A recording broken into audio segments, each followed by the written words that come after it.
ग्रेव्हीसोबत किंवा तडक्यासोबत खायला अतिशय चविष्ट आणि मनाला समाधान देणारा असा कुस्का राईस या ठिकाणी आपण बनवणार आहे।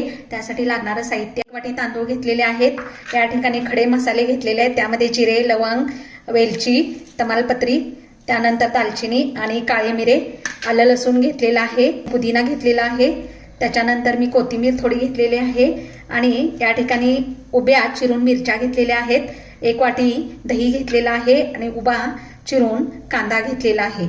तर चला आपण आपल्या या ठिकाणी रेसिपीला सुरुवात करत आहोत। जो 1 वाटी तांदूळ घेतलेला आहे तो 15 ते 20 मिनिटं धुवून भिजत ठेवायचा आहे। या ठिकाणी गॅसवर मी तेल गरम करायला घेतलेलं आहे, तेल गरम झालेलं आहे, त्याच्यामध्ये आपण खडे मसाले घालणार आहोत।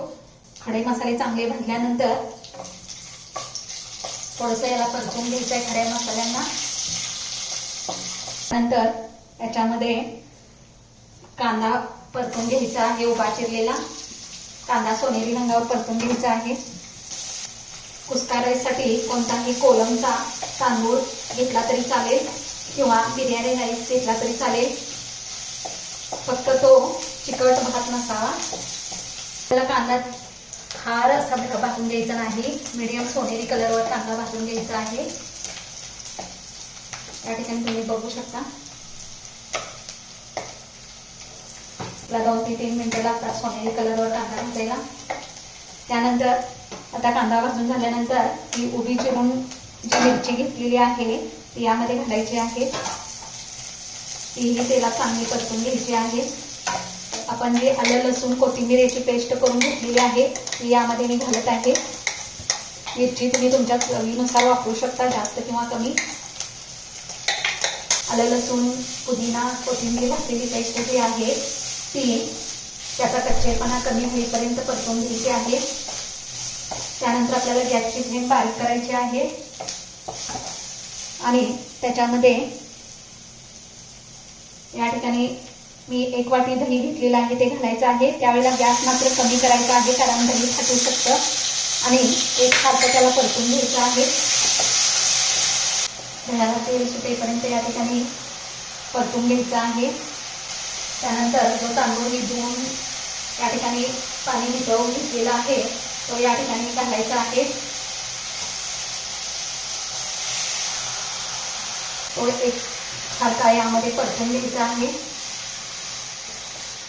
2 ते 3 मिनिटं या मसाल्यात चांगला हा राईस परतून घ्यायचा आहे, जेणेकरून ते तांदळात थोडंसं पाणी राहिलेलं असतं ते कंप्लीट कोरडं व्हायला पाहिजे।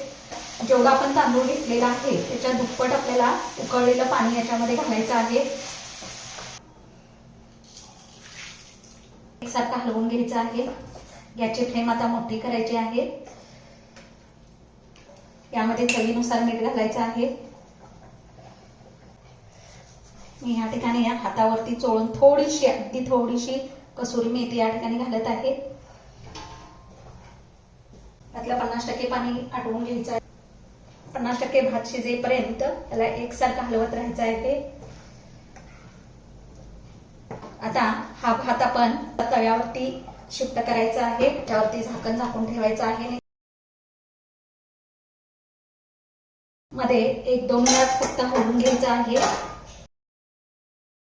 एकदम असा सुट्टा आणि एकदम असा मस्त असा कुस्का राईस तयार झालेला आहे। तुम्ही असा कुस्का राईस करून पहा आणि आवडलं तर मला कमेंटद्वारे सांगा। माझी ही रेसिपी तुम्हाला आवडली असेल तर माझ्या चॅनलला लाईक आणि सबस्क्राईब करायला विसरू नका। मस्त असा आपला कुस्का राईस तयार झालेला आहे।